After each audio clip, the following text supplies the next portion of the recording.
Hello friends, எல்லோரும் எப்படி இருக்கீங்க? நல்லா இருக்கீங்களா? இப்போது சுவைமிகு முட்டை குழம்பு 2 பேருக்குங்க செய்கிறது எப்படின்னு சொல்கிறேங்க. பாருங்கள், சின்ன வெங்காயம் ஒரு 20 நீட்ட வாக்கில் கட் பண்ணி வச்சுக்கிட்டேன். தக்காளி, நாட்டு தக்காளி 3, சோம்பு தாளிக்கிறதுக்கு, 2 முட்டை கொத்து ஊற்றுறதுக்கு, 3 முட்டை அவிச்சு போடணுங்க, 1 மூடி தேங்காய், தனி மிளகாய்த்தூள் 1.5 ஸ்பூன், 2 ஸ்பூன் தனி மல்லித்தூள், கொஞ்சம் மஞ்சள் தூள். இப்போ நம்ம சமையலை ஆரம்பிக்க போகிறோம். இதில் வந்து கடலெண்ணெய் ஊற்றிருக்கேங்க. இப்போ வந்து சோம்பு வந்து பொடி பண்ணது கொஞ்சமாக போட்டுக்கலாம்.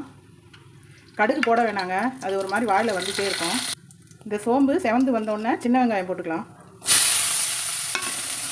இது வந்து நல்லா பொன்னிறமாக வதக்கி எடுக்கணுங்க, அப்போ தான் குழம்பு நல்லா டேஸ்ட்டாக இருக்கும். இதில் கருவேப்பிலை, பச்சை மிளகாய் இதெல்லாம் நான் போட மாட்டேங்க. அது தனி ஃப்ளேவர் வந்து ஒரு வேறு மாதிரி டேஸ்ட் கொடுக்கும். அது எனக்கு பிடிக்காது. உங்களுக்கு பிடிச்சிருந்தா நீங்கள் போட்டுக்கோங்க. கருவேப்பிலையும் பச்சை மிளகாயும் சேர்த்துக்கோங்க. வெங்காயம் இந்த மாதிரி கலர் மாறி வந்த உடனே நம்ம தக்காளி போட்டு நல்லா ஃப்ரை பண்ணிக்கலாம்.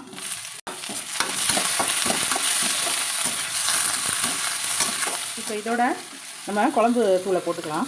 ஒரு 2 செகண்ட் ஃப்ரை பண்ணிக்கலாங்க. அப்போ தான் ஒரு பச்சை வாசனை இல்லாமல் இருக்கும், மிளகாய் காரல் வாடை இல்லாமல் இருக்கும். இப்போது நமக்கு எந்த அளவு குழம்பு தேவையோ அந்த அளவு தண்ணி ஊற்றிக்கலாங்க. நான் 2 பேருக்கு செய்கிறேங்க. இதே குழம்பு நைட்டும் இருந்தால் வச்சுக்கலாம் சாப்பாட்டுக்கு. இந்த குழம்புக்கு தேவையான அளவு கல் உப்பு சேர்த்துக்கலாங்க. பாருங்கள், இந்த அளவு போட்டுக்கலாம். இதை நல்லா மூடி வச்சு ஒரு 10 நிமிஷம் கொதி விடலாங்க. அந்த பச்சை வாசனை போகட்டும். நல்லா ஒரு 10 நிமிஷம் கொதி வந்துருச்சுங்க. இப்போ வந்து அரை மூடி தேங்காய் அரைச்சி ஊற்றிக்கலாம். கொஞ்சமாக சோம்பு வச்சு தேங்காயில் அரைச்சி ஊற்றணுங்க, நல்லா டேஸ்ட்டாக இருக்கும்.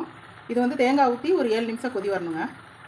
இந்த குழம்புலங்க முட்டை 2 பொத்து ஊற்றினா தான் அதனுடைய ஃப்ளேவர் சூப்பராக இருக்குங்க.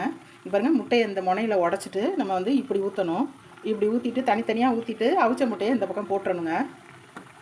அப்போ தான் சூப்பராக இருக்கும். அப்போ தான் முட்டை குழம்புங்கிறதுக்கு அர்த்தம். சும்மா அவிச்சு போட்டாலாம் அந்த வாசனை வராது, ஃப்ளேவர் வராது. ஒரு 7 நிமிஷம் தேங்காய் ஊற்றி கொதி வந்துருச்சுங்க. பாருங்கள், இந்த 2 சைடும் வகுந்து விட்டு இந்த முட்டையை இதில் போட்டுடலாம். அப்போ தான் நல்லா வாசனையாக உள்ளே வந்து குழம்பு போய் குழம்பு நல்லா சூப்பராக இருக்குங்க. ஒரு 2 முட்டையை கடைசியில் கொத்து ஊற்றி இறக்கிடணுங்க. அவ்வளோதாங்க. ரொம்ப நன்றிங்க இந்த வீடியோ பார்த்ததுக்கு. இந்த வீடியோ உங்களுக்கு பிடிச்சிருந்தா லைக் பண்ணுங்கள், ஷேர் பண்ணுங்கள், கமெண்ட் பண்ணுங்கள், சப்ஸ்கிரைப் பண்ணுங்கள். தேங்க்யூ.